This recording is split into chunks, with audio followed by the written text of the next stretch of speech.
Guyana is one of those places that most people have to look up on the map. It's a small English-speaking country on the north coast of South America. Lush tropical rainforest covers most of the country, and it still has that undiscovered feeling, at least from a tourism perspective. On the coast, where about 90% of the population lives, the culture and weather is much like the Caribbean. That said, don't count on a beach holiday. Guyana's coastal waters are too murky thanks to the silty Amazon River, which empties into the Atlantic Ocean. So if you go to Guyana, go inland, along the rivers, through the rainforests, and across the southern savannas. The capital, Georgetown, is your best point to shoot off from the coast.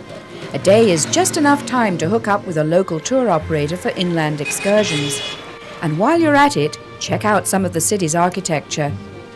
Many of the buildings feature some impressive 19th century colonial styles. Don't miss St. George's Cathedral. It's said to be one of the tallest wooden buildings in the world. Guyana's rivers also serve as highways. In fact, Guyana got its name from an Amerindian word meaning land of many waters. Travel by speedboat or water taxis offers a glimpse into the ebb and flow of river life, and sometimes an unexpected close encounter with nature. History can be explored in old Dutch forts along the riverbanks. On Fort Island, on the Essequibo River, there still stands the original colonial parliament building of Guyana. The middle doorway is where African slaves once stood for sale to British and Dutch plantation owners. Depending on your budget and how far you want to venture, Guyana has several river resorts to choose from. We'll then make a left turn, which will take us slightly west. And it's on that creek that we'll find Timberhead.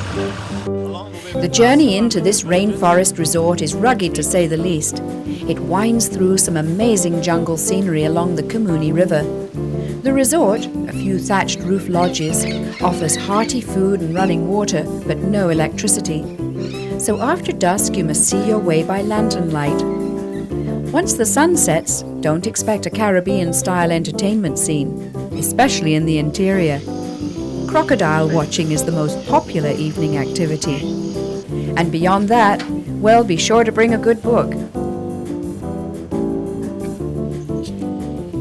A few resorts are located on Amerindian reserves, and guests can wander around the village and pick up souvenirs at the handicraft shop. Throw it out like this and it all come out like this. Since the tourist flow is still at a trickle in Guyana, it's relatively easy for foreigners to visit Amerindian communities, as long as permission is granted from the village captain beforehand.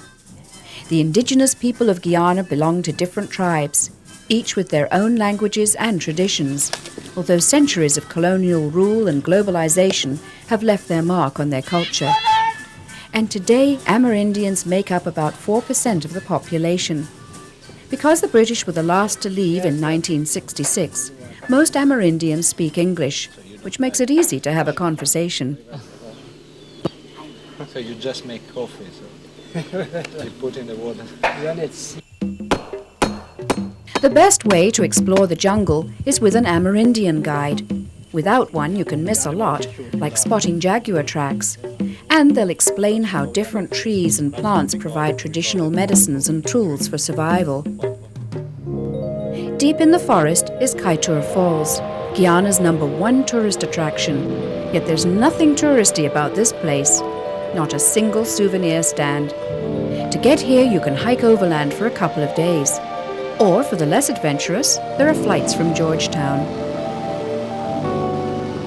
Kaieteur Waterfall was discovered in 1870 by Charles Barrington Brown, an Englishman, the 21st of April, I think it is. However, I would like to say he rediscovered this waterfall because the local Indians knew about this waterfall thousands of years before the Europeans actually came.